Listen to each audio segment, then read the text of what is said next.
Hello friends, welcome to my channel. और आज हम पढ़ने वाले हैं उत्तराखंड के राष्ट्रीय उद्यानों के बारे में। ठीक है, तो राष्ट्रीय उद्यान उत्तराखंड के वन्य जीव विहार, संरक्षण आरक्षित, उच्च स्थलीय प्राणी उद्यान और इसके अलावा जैव मंडल आरक्षित क्षेत्र यानी कि बायो रिजर्व एरिया जो उत्तराखंड के हैं उनके बारे में आज हम डिस्कस करेंगे। ठीक है, तो सबसे पहले राष्ट्रीय उद्यान के बारे में पढ़ेंगे। अच्छा, राष्ट्रीय उद्यान से भी पहले अगर हम बात करें वन्यजीव संरक्षण के लिए, सबसे पहले उत्तराखंड में 1935 में मोतीचूर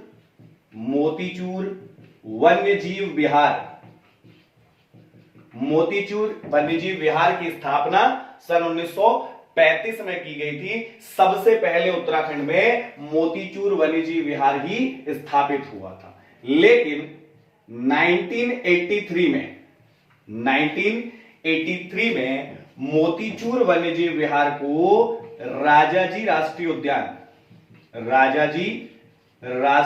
उद्यान में मर्ज कर दिया गया। ठीक है, 1983 में राजाजी राष्ट्रीय उद्यान में मर्ज कर दिया गया। किसे? मोतीचूर वन्यजीव विहार को उत्तराखंड में सबसे पहले 1935 में मोतीचूर वन्यजीव विहार की स्थापना हुई थी। ठीक है, इसके बाद आगे राष्ट्रीय उद्यान वगैरह बनने शुरू हुए थे। तो राष्ट्रीय उद्यान, वन्यजीव विहार, संरक्षण आरक्षित इनके बारे में बात करें तो राष्ट्रीय उद्यान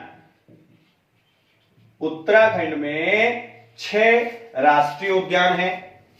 इसके अतिरिक्त वन्यजीव अभयारण्य या वन्यजीव विहार उत्तराखंड में 7 वन्यजीव विहार हैं।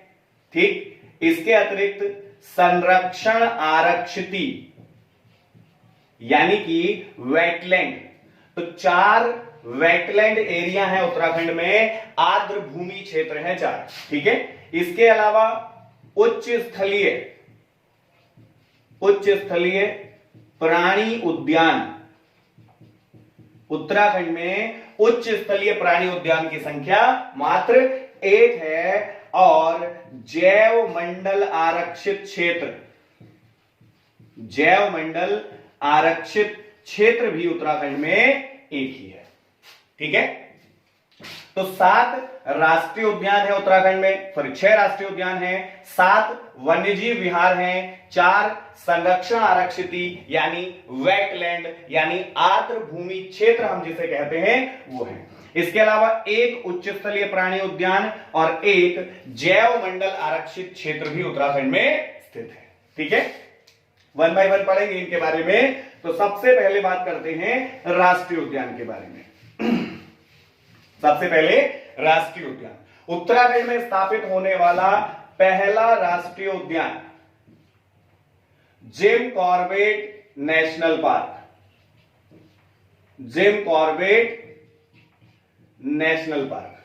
उत्तराखंड में स्थापित होने वाला पहला नेशनल पार्क है, पहला राष्ट्रीय पार्क है, जिसकी स्थापना 1936 में की गई। ठीक है, 1936 में इसकी स्थापना की गई है और 2 जनपदों में यह स्थित है, नैनीताल और पौड़ी। 2 जनपदों में स्थित है जिम कॉर्बेट नेशनल पार्क। 1936 में इसकी स्थापना हुई है, नैनीताल और पौड़ी में यह स्थित है।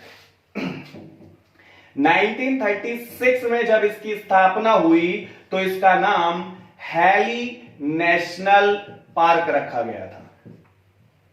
ठीक है, 1936 में जब इसकी स्थापना हुई तो इसका नाम हैली नेशनल पार्क रखा गया। लेकिन स्वतंत्रता के बाद, आजादी के बाद इसका नाम बदलकर रामगंगा नेशनल पार्क कर दिया गया। आजादी के बाद इसका नाम बदल के रामगंगा नेशनल पार्क कर दिया गया और 1957 से इसका नाम जिम कॉर्बेट नेशनल पार्क है।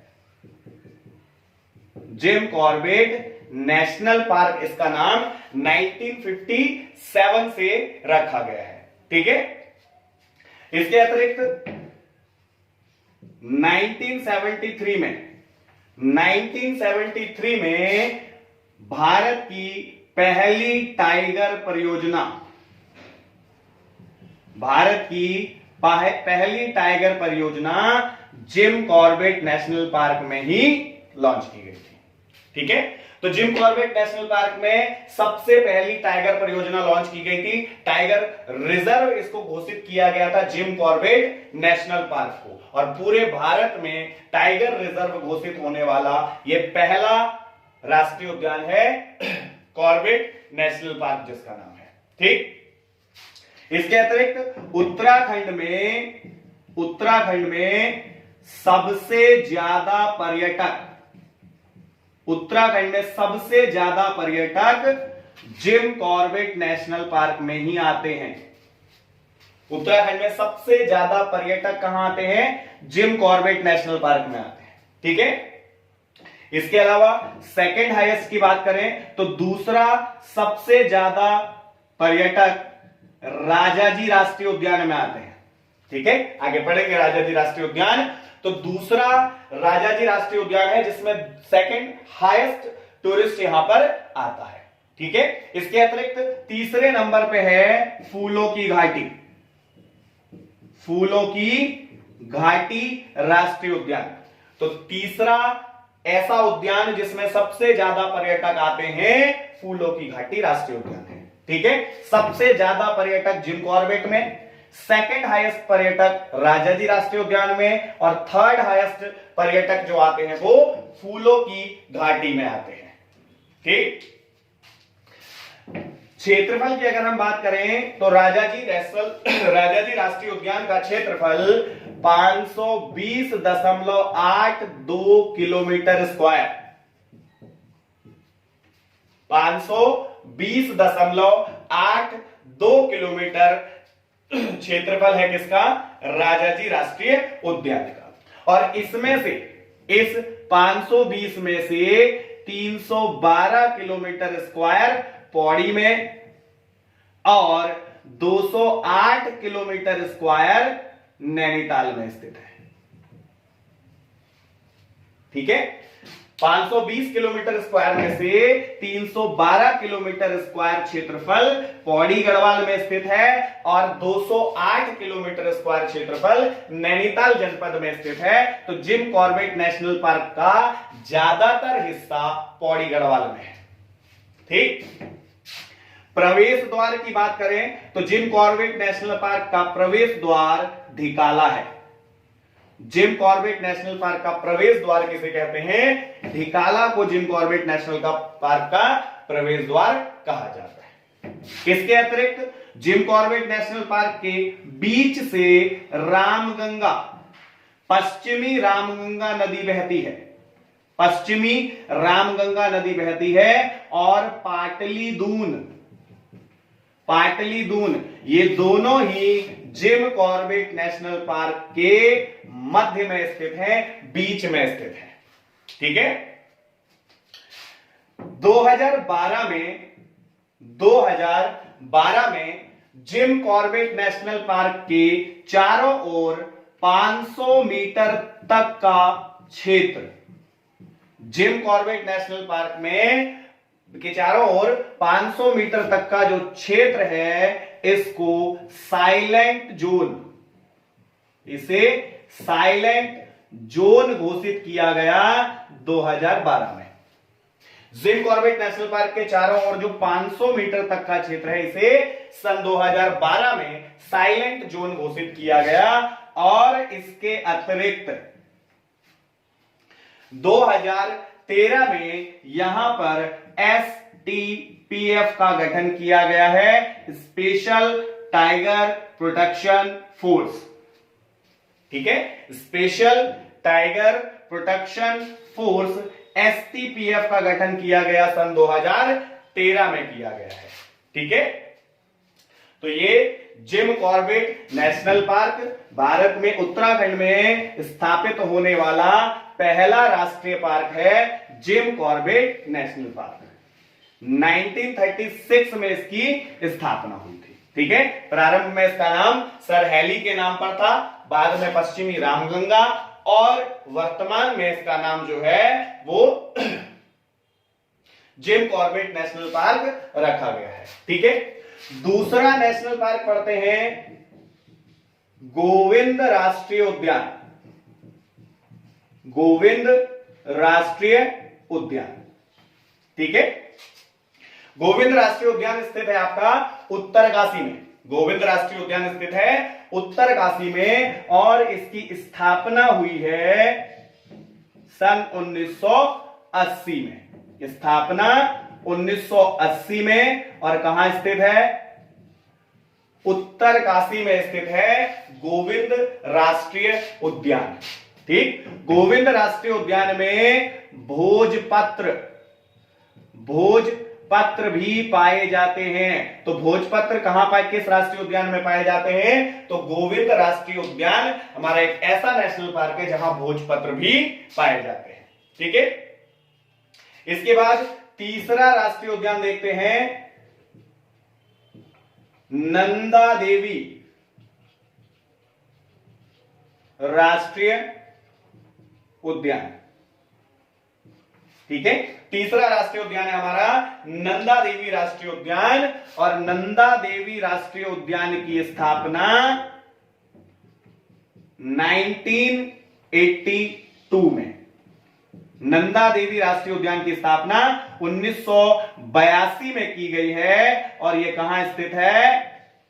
चमोली में स्थित है। यह कहां स्थित है? चमोली में स्थित है। ठीक है, नंदा देवी राष्ट्रीय उद्यान तीसरा राष्ट्रीय उद्यान है जिसकी स्थापना 1982 में की गई है, और यह राष्ट्रीय उद्यान कहां स्थित है? चमोली में यह राष्ट्रीय उद्यान स्थित है। ठीक है, चौथा राष्ट्रीय उद्यान देखते हैं इसके बाद फूलों की घाटी। फूलों की घाटी राष्ट्रीय उद्यान। फूलों की घाटी राष्ट्रीय उद्यान। फूलों की घाटी राष्ट्रीय उद्यान की स्थापना भी 1982 में हुई है, और यह भी कहां स्थित है? चमोली में स्थित है। फूलों की घाटी राष्ट्रीय उद्यान जिसकी स्थापना 1982 में हुई है, और यह कहां स्थित है? ये भी चमोली में स्थित है। ठीक है, फूलों की घाटी राष्ट्रीय उद्यान।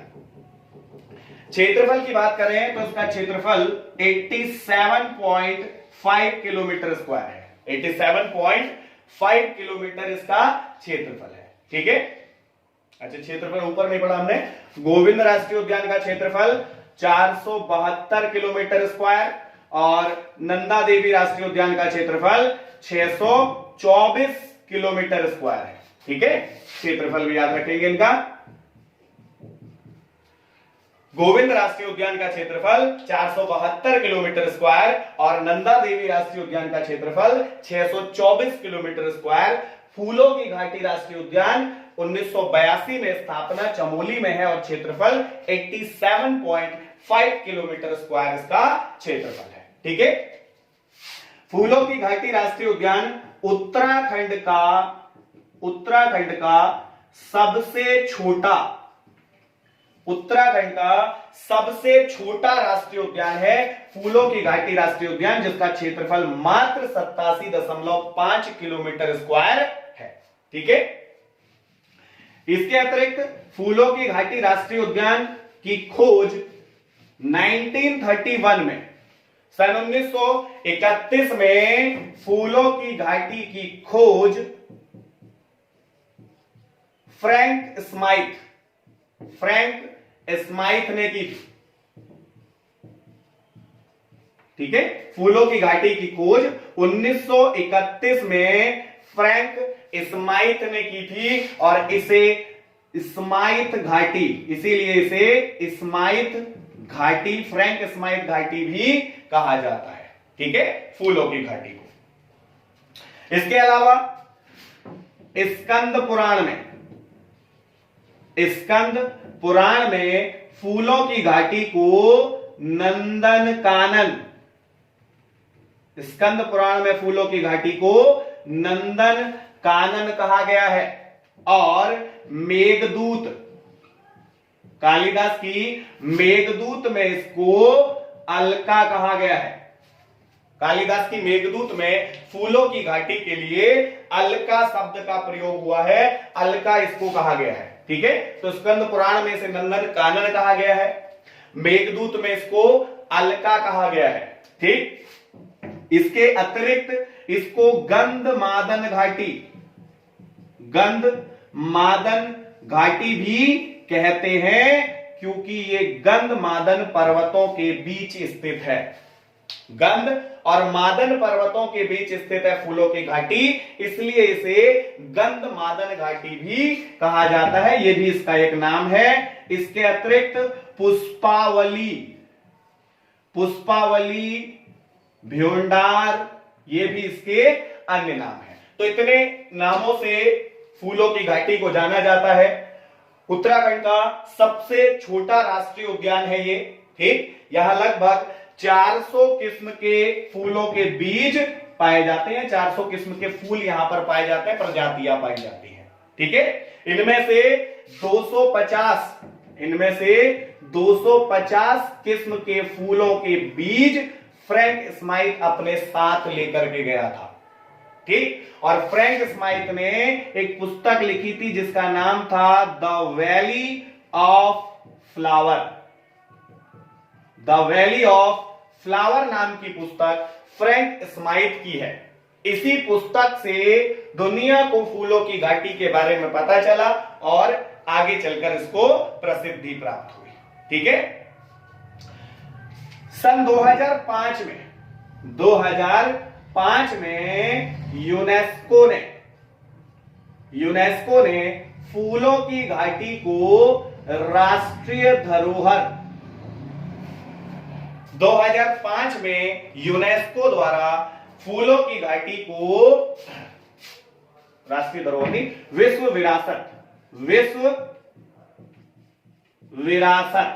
सॉरी, ठीक है, विश्व विरासत घोषित किया गया है यूनेस्को के द्वारा 2005 में। किसे? फूलों की घाटी को। ठीक है, तो सबसे छोटा राष्ट्रीय उद्यान है उत्तराखंड का फूलों की घाटी राष्ट्रीय उद्यान चमोली में, और सन 2005 में यूनेस्को ने इसको विश्व विरासत स्थल की श्रेणी में सम्मिलित किया है फूलों की घाटी। ठीक है, नेक्स्ट इसके बाद पांचवा राष्ट्रीय उद्यान पढ़ते हैं राजाजी राष्ट्रीय उद्यान। नेक्स्ट है राजाजी राष्ट्रीय उद्यान। राजाजी राष्ट्रीय उद्यान की स्थापना 1983 में 1983 में इसकी स्थापना की गई है, और ये उद्यान पौड़ी, देहरादून और हरिद्वार 3 जनपदों में स्थित है। राजाजी राष्ट्रीय उद्यान पौड़ी में, हरिद्वार में, देहरादून में। ठीक है, क्षेत्रफल इसका 820 kilometre square, 820 kilometre square Rajaji राष्ट्रीय उद्यान का क्षेत्रफल है। और हमने आपको बताया था क्या, अभी पीछे हमने पढ़ा था, राजाजी राष्ट्रीय उद्यान सेकंड उद्यान है जिसमें सेकंड हाईएस्ट टूरिस्ट यहां पर आते हैं। ठीक है, तो दूसरा सबसे ज्यादा टूरिस्ट कहां आते हैं? राजाजी राष्ट्रीय उद्यान में आते हैं, और इसका नाम भारत के पहले भारतीय गवर्नर जनरल चक्रवर्ती राजगोपालाचारी के नाम पर राजाजी राष्ट्रीय उद्यान रखा गया है। ठीक है, इसके अतिरिक्त छठा राष्ट्रीय उद्यान, छठा हमारा राष्ट्रीय उद्यान है गंगोत्री राष्ट्रीय उद्यान। छठा राष्ट्रीय उद्यान है गंगोत्री राष्ट्रीय उद्यान, और इसकी स्थापना की गई है 1989 में। 1989 में गंगोत्री राष्ट्रीय उद्यान की स्थापना की गई है, और यह कहां स्थित है? उत्तरकाशी में। गंगोत्री राष्ट्रीय उद्यान कहां स्थित है? उत्तरकाशी में स्थित है। ठीक है, क्षेत्रफल की बात करें इसकी, तो इसका क्षेत्रफल 2390 किलोमीटर स्क्वायर है। 2390 किलोमीटर स्क्वायर इसका क्षेत्रफल है और ये उत्तराखंड का सबसे बड़ा राष्ट्रीय उद्यान है। ठीक है, जिम कॉर्बेट गंगोत्री राष्ट्रीय उद्यान जो कि उत्तराखंड का सबसे बड़ा राष्ट्रीय उद्यान है, इसका क्षेत्रफल 2390 किलोमीटर स्क्वायर इसका क्षेत्रफल है। उत्तरकाशी में यह स्थित है। ठीक है, पटवारी परीक्षा में पूछा गया था इसकी स्थापना। ठीक, तो ये तो हो गए उत्तराखंड के 6 राष्ट्रीय उद्यान। इसके बाद डिस्कस करते हैं उत्तराखंड के वन्य जीव विहार।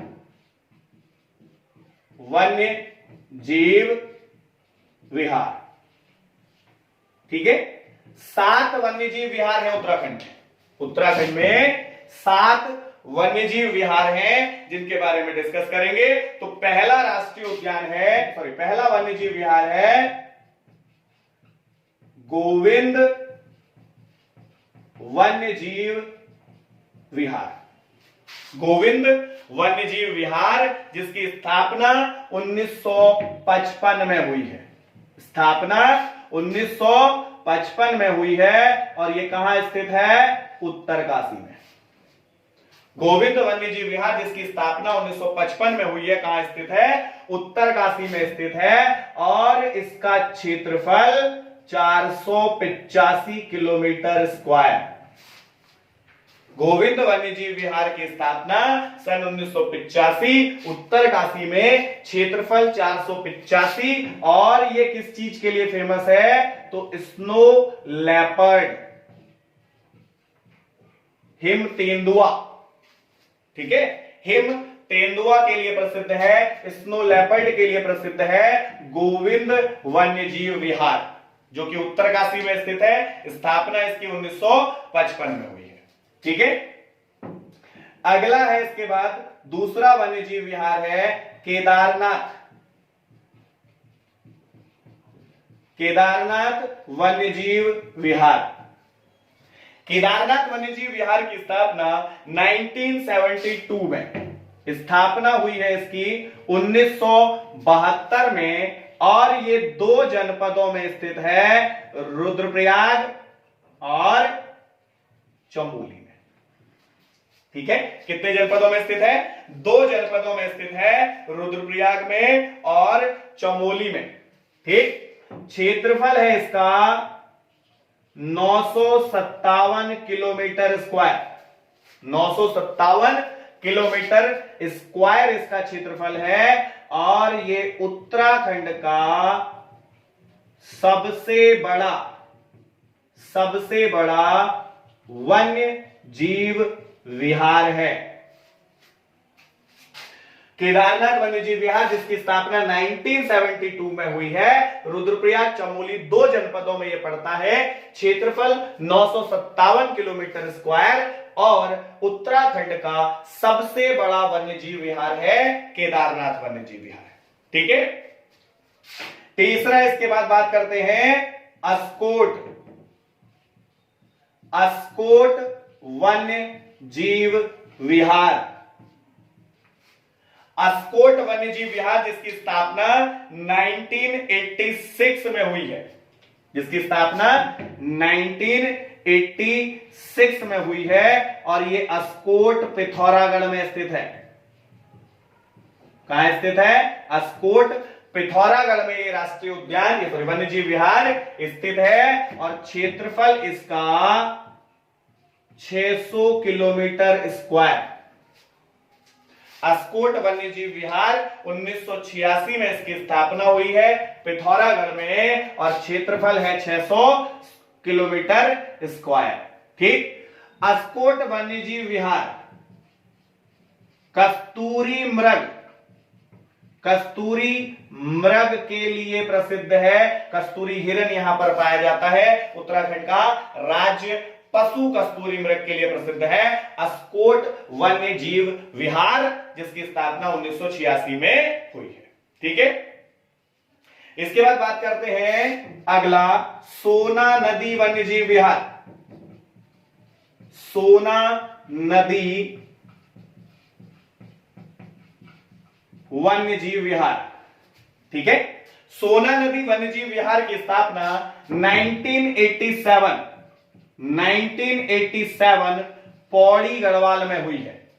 सोना नदी वन्यजीव विहार की स्थापना 1987 पौड़ी गढ़वाल में इसकी स्थापना हुई है और क्षेत्रफल इसका 301 किलोमीटर स्क्वायर इसका क्षेत्रफल है। ठीक है, सोना नदी वन्यजीव विहार जो कि पौड़ी गढ़वाल में स्थित है, 301 किलोमीटर स्क्वायर इसका क्षेत्रफल है और 1987 में इसकी स्थापना हुई है। ठीक है, इसके बाद पांचवा वन्यजीव विहार बिनसर वन्यजीव विहार। ठीक है, पांचवा वन्यजीव विहार है बिनसर वन्यजीव विहार, जिसकी स्थापना 1988 अल्मोड़ा में हुई है। 1988 में इसकी स्थापना अल्मोड़ा में की गई है और क्षेत्रफल है इसका मात्र 47 किलोमीटर स्क्वायर। बिनसर वन्यजीव विहार जिसकी क्षेत्रफल कितना है, 47 किलोमीटर स्क्वायर है। 1988 में इसकी स्थापना हुई और ये कहां स्थित है, अल्मोड़ा में स्थित है। ठीक है, इसके बाद अगला है छठा वन्यजीव विहार मसूरी वन्यजीव विहार। मसूरी वन्यजीव विहार। ठीक, मसूरी वन्यजीव विहार को माउंटेन क्वेल वन्यजीव विहार भी कहा जाता है। ठीक है, माउंटेन क्वेल है पहाड़ी बटेर। माउंटेन क्वेल किसको कहते हैं, पहाड़ी बटेर को कहा जाता है माउंटेन क्वेल। ठीक, और इस पहाड़ी बटेर को आखिरी बार इसी क्षेत्र में देखा गया था, इसलिए यहां मसूरी वन्यजीव विहार की स्थापना की गई है। ठीक है, इसका क्षेत्रफल मसूरी वन्यजीव विहार का 11 किलोमीटर स्क्वायर। कितना है क्षेत्रफल, 11 किलोमीटर स्क्वायर है इसका और ये कहां स्थित है, मसूरी देहरादून में। मसूरी देहरादून में स्थित है मसूरी वन्यजीव विहार, माउंटेन विनोग क्वेल के नाम से या माउंटेन क्वेल के नाम से जिसको जाना जाता है, वो पहाड़ी बटेर से संबंधित, उसे आखिरी बार यहीं पर देखा गया था। ठीक है, तो मसूरी में स्थित है, क्षेत्रफल मात्र 11 किलोमीटर स्क्वायर है इसका, इसलिए ये उत्तराखंड का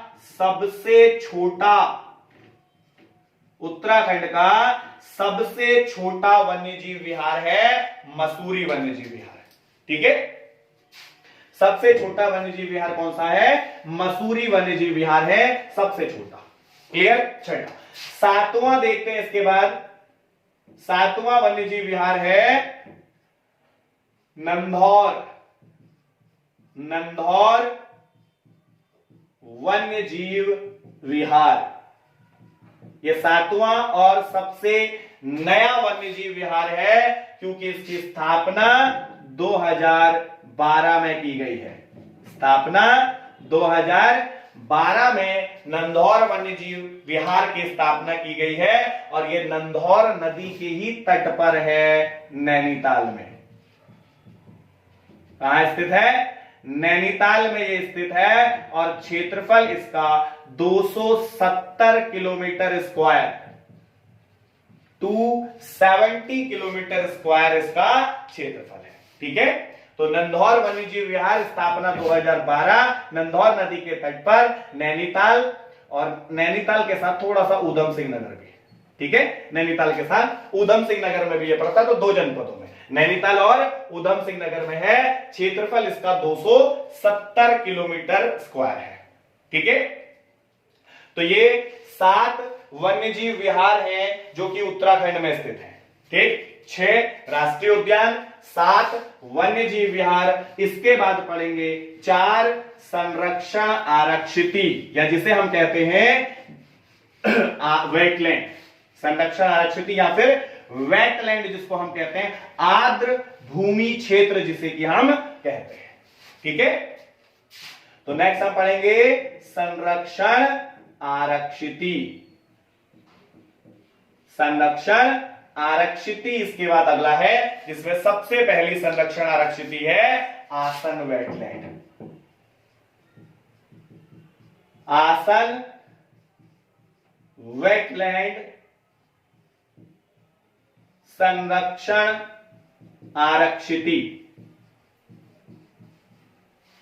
आसन वेटलैंड संरक्षण आरक्षिति। ठीक है, इसकी स्थापना 2005 में की गई है और आसन वेटलैंड कहां स्थित है? देहरादून में स्थित है।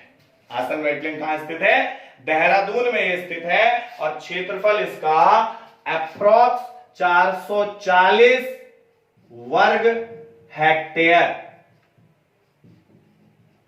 440 वर्ग हेक्टेयर क्षेत्रफल है आसन वेटलैंड का। और अभी हाल ही में इसे रामसर साइट में भी शामिल किया गया है।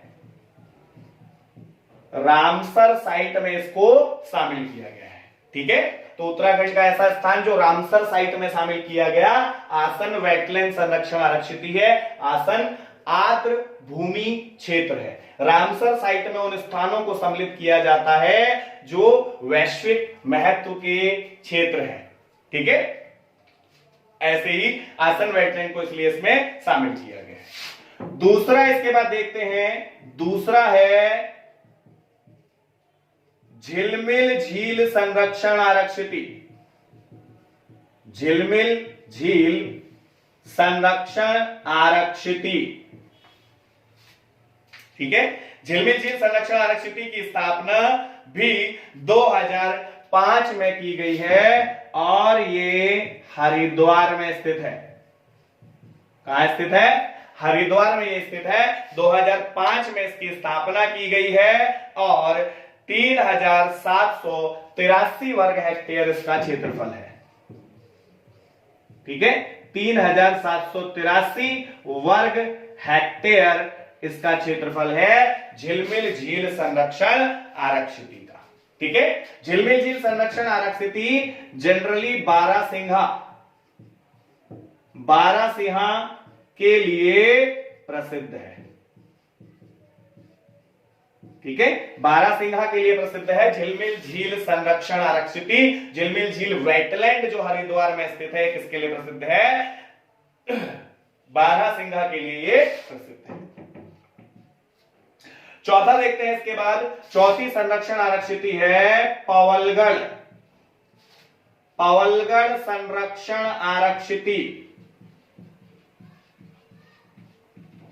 पवलगढ़ संरक्षण आरक्षिति, इसकी स्थापना 2012 में की गई है। स्थापना 2012 में की गई है। नैनीताल में यह स्थित है। कहां स्थित है? नैनीताल में पवलगढ़ संरक्षण आरक्षिति स्थित है, जिसकी स्थापना 2012 में की गई है। ठीक है, और इसका क्षेत्रफल 5824 वर्ग हेक्टेयर है। ठीक है, 5824 वर्ग हेक्टेयर इसका क्षेत्रफल है। किसका? पवलगढ़ संरक्षण आरक्षिति का। चौथी देखते हैं इसके बाद, चौथी संरक्षण आरक्षिति देखेंगे इसके बाद, Naina Devi Naina Devi bird conservation reserve. Naina Devi bird conservation reserve. Naina Devi bird conservation reserve चौथा संरक्षण आरक्षिति क्षेत्र है उत्तराखंड के अंदर। ठीक है, और Naina Devi bird conservation reserve जो है इसकी स्थापना 2015 में की गई है। इसकी स्थापना 2015 में। देखो, बर्ड कंजर्वेशन है, बर्ड कंजर्वेशन है तो पक्षियों के लिए प्रसिद्ध है। किसके लिए? पक्षियों के लिए यह प्रसिद्ध है। ठीक है, नैना देवी बर्ड कंजर्वेशन 2015 नैनीताल में। कहां स्थित है? नैनीताल में ये स्थित है और क्षेत्रफल है इसका 21,224 वर्ग हेक्टेयर इसका क्षेत्रफल है। 21,224 वर्ग हेक्टेयर इसका क्षेत्रफल है। पक्षियों के लिए यह प्रसिद्ध है, नैना देवी बर्ड कंजर्वेशन, पक्षी कंजर्वेशन के लिए। और यहां पर 600 प्रकार के पक्षी पाए जाते हैं, प्रजातियां मतलब 600 प्रकार की पक्षी प्रजाति यहां पर पाई जाती है। ठीक है, किस जगह पे? Naina Devi bird conservation reserve जो है, यहां पर 600 प्रकार के पक्षी पाए जाते हैं। अगर हम पूरे भारत की बात करें तो भारत में 1263 पक्षी प्रजातियां पाई जाती हैं। ठीक है, पूरे भारत में पक्षियों की 1263 प्रजातियां पाई जाती हैं। और Naina Devi bird conservation reserve जिसकी स्थापना 2015 में हुई है, यहां पर 600 प्रकार के पक्षी पाए जाते हैं। ठीक है, तो ये 4 थे आपके वेटलैंड यानी कि संरक्षण आरक्षित क्षेत्र जो कि उत्तराखंड में स्थित है। इसके बाद उच्च स्थलीय प्राणी उद्यान, एक ही उच्च स्थलीय प्राणी उद्यान उत्तराखंड में स्थित है जिसका नाम है गोविंद बल्लभ पंत उच्च स्थलीय प्राणी उद्यान। ठीक है, प्राणी उद्यान की बात करेंगे तो एक ही है गोविंद बल्लभ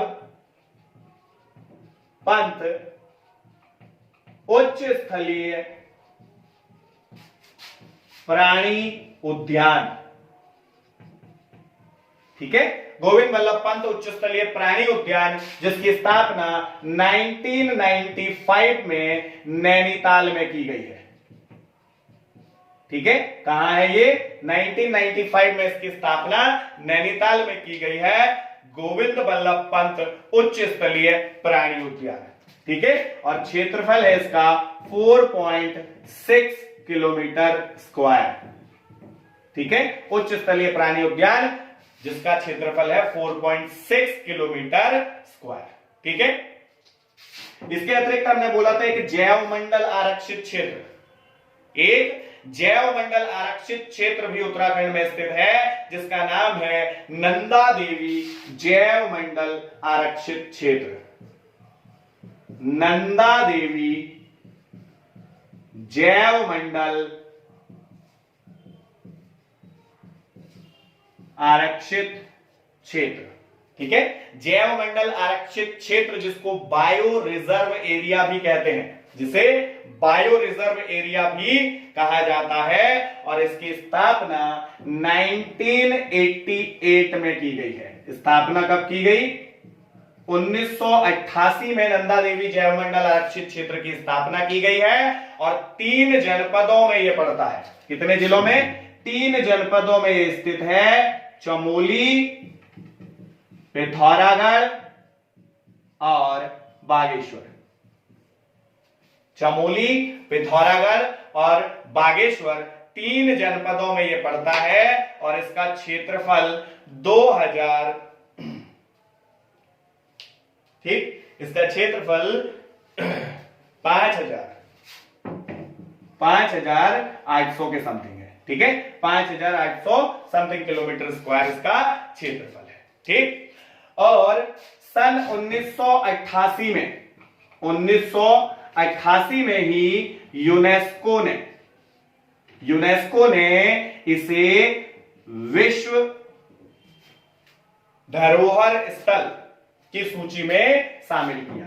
ठीक है, सन 1988 में ही इसको विश्व धरोहर सूची में सम्मिलित कर लिया गया है। इसको नंदा देवी जैव मंडल आरक्षित क्षेत्र, जिसे कि 1988 में, देखो 1988 में ही इसकी स्थापना हुई और 1988 में ही इसको यूनेस्को द्वारा विश्व धरोहर सूची में सम्मिलित कर लिया गया था। ठीक है, तो नंदा देवी जैव मंडल आरक्षित क्षेत्र एकमात्र जैव मंडल आरक्षित क्षेत्र है उत्तराखंड में। ऐसे ही एकमात्र उच्च स्तरीय प्राणी उद्यान गोविंद बल्लभ प्राणी उच्च स्तरीय प्राणी उद्यान उत्तराखंड में स्थित है। ठीक है, तो 6 राष्ट्रीय उद्यान, 7 वन्यजीव विहार, 4 संरक्षण आरक्षित, 1 उच्च स्तरीय प्राणी उद्यान और 1 जैव मंडल आरक्षित क्षेत्र उत्तराखंड में स्थित है।